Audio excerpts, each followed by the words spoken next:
Good morning, everybody. First, we'd like to ask everybody to put their cell phones on vibrate or shut them off. Welcome to honored Rabbi, Rabbi Siff, Rabbi Siff, members of Young Israel, friends, and relatives of the Siff family. When I was asked to say a few words as president of Young Israel, I had no idea what to say. I'm generally not a public speaker. Perhaps at the concert I get up and tell a joke or two by intermission, but that's like the limit of my public speaking. How do I encapsulate 50 years of Rabbi Iyun Rabbi Siff's history at the Young Israel in 5 minutes or less? Well, I figured I'd give it my best shot. Our Rabbi and Rebbitzin have been a part of our family and yours for 50 years, celebrating our simchas and unfortunately our sorrows as well. Rabbi Siff gave me my chassan class, and Rebbitzin Siff gave my wife her kalas class. He was Masana Kedushin at our wedding. He shared our joy when my daughter and my son was born. He was at my son's bar mitzvah, at a recent siyum that we made, and unfortunately when my mother was nifter. I remember when my wife was due in July of 1989. In those days, Rabbi Siff and Rebbitzin Siff used to go up to Commemorating for the summer. And Rabbi Siff said he has the car all gassed up, ready to come in for a bris. Well, we saved him gas. My wife had a girl. And Rabbi Siff even said the same thing to Devorah Leah, who also had a girl that same month. I'll never forget the first day that I spent in Eretz Yisrael. It was in August of 2005, and I took my son to Eretz Yisrael for a trip, father and son trip before his bar mitzvah. Neither one of us had ever been to Eretz Yisrael. Our first day there, we met up with Seth Gordon, who was also there, and our plan was to meet Rabbi Rebbe Siff at the hotel for Marav, and then go out to eat, go out for dinner. This was the time when Eretz Yisrael withdrew from the Gaza Strip. There was a huge demonstration at the hotel against the withdrawal from the Gaza Strip. Buses weren't running, couldn't find a cab anywhere. So we had no choice but to walk to the restaurant. And we're walking, and it's, in Eretz Yisrael, whichever way you walk, it's uphill both ways. And every few feet, Rabbi Siff would say, every Dalet Amos you walk in Yerushalayim is a mitzvah. Every few feet he would say this. And I have to tell you, it was one of the best days of my life, that trip. It was my first time in Eretz Yisrael, and being able to share it with Rabbi and Rebbe Siff and some of the family members as well, it was unbelievable. In subsequent trips to Eretz Yisrael, as I walked through Yerushalayim, those words are on my tongue as I think of Rabbi Siff and that very first day I spent in Eretz Yisrael.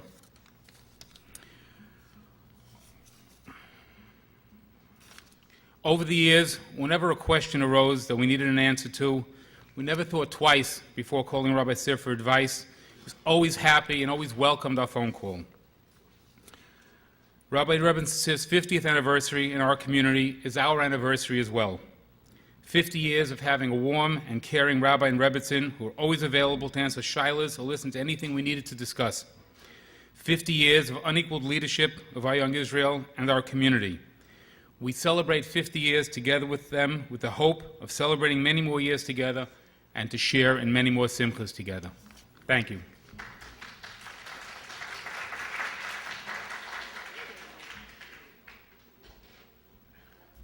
So how exciting is this? 50 years. So forgive me for being a little repetitive, because for those who were at the initial meeting where we discussed this event, you've heard some of this before. But when we were approaching the 50th year, the start of the 50th year, the discussion was how best to honor the Rabbi and Rebbitzin. And I have to tell you, when it comes to honoring the Rabbi and Rebbitzin, they are not easy people to deal with. They are not interested in being honored. They do not like the fanfare, and they certainly do not like when contributions have to be given to an organization in their honor. So we had an idea. And I remember when I went to present that idea to the rabbi, and I watched, because the rabbi saw where I was going, and you could see body language, already the rabbi constricting and tightening up and getting ready to say no about whatever I was about to suggest about honoring him. And sometimes when you enter in a negotiation and you know you have the winning hand, it's just not fair.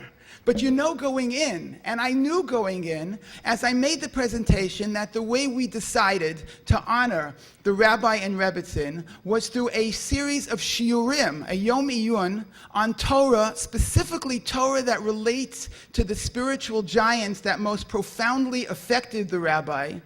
I basically was able to say, let me see the Rabbi say no to this. And what happened clearly, you could see the whole body language change. And there was a big smile on the Rabbi's face. And when we planned this, the Rabbi basically gave me 3 conditions.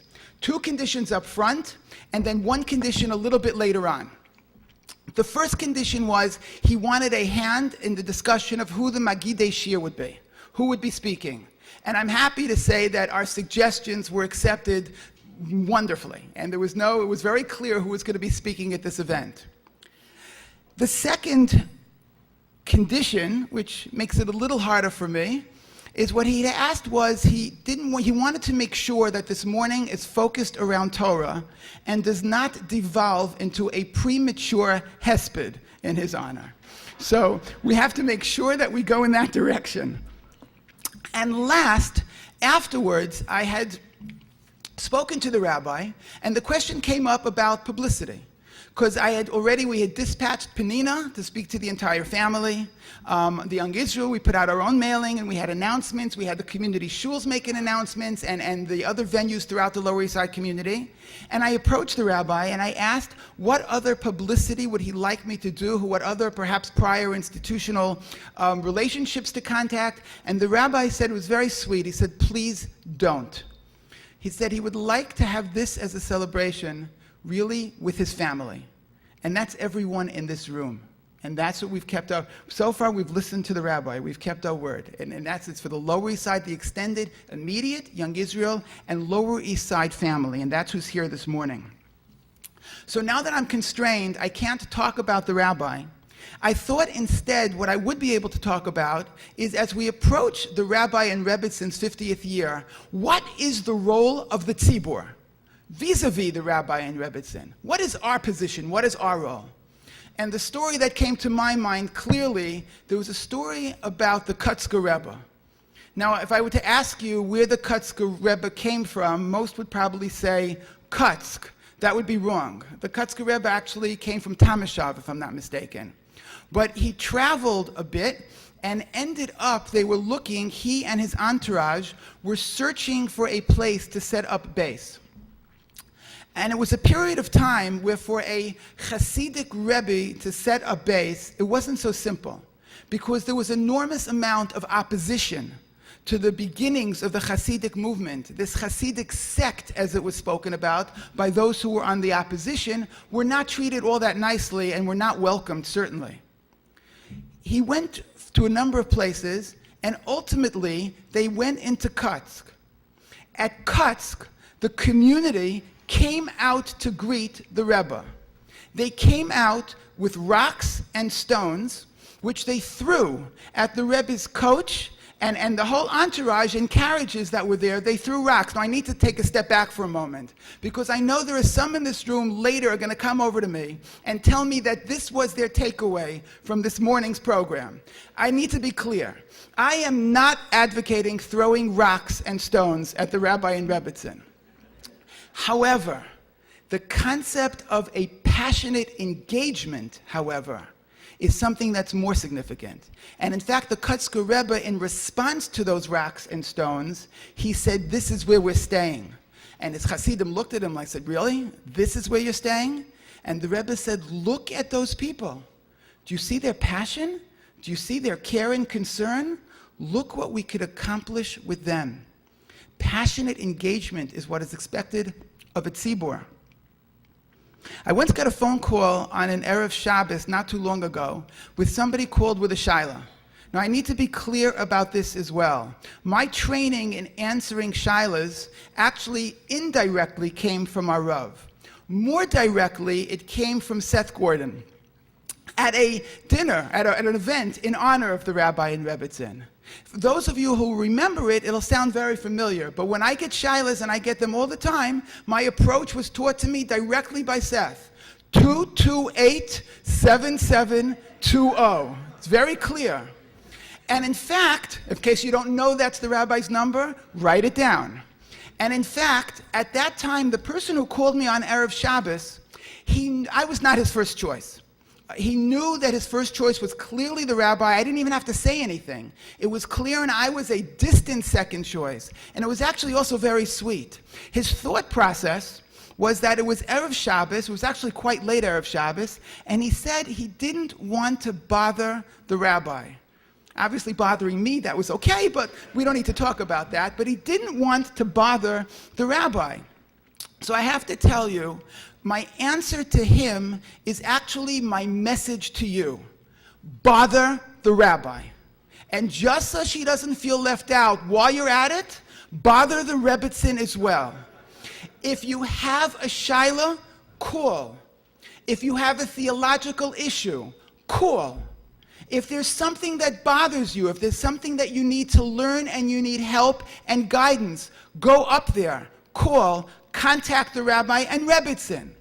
If you need guidance, if you need warmth and nurturing, if you need sometimes simply a role model to see what a household should look like, how a husband and wife should behave with one another, how they should behave with their children and grandchildren and the extended community, go up to their house and watch.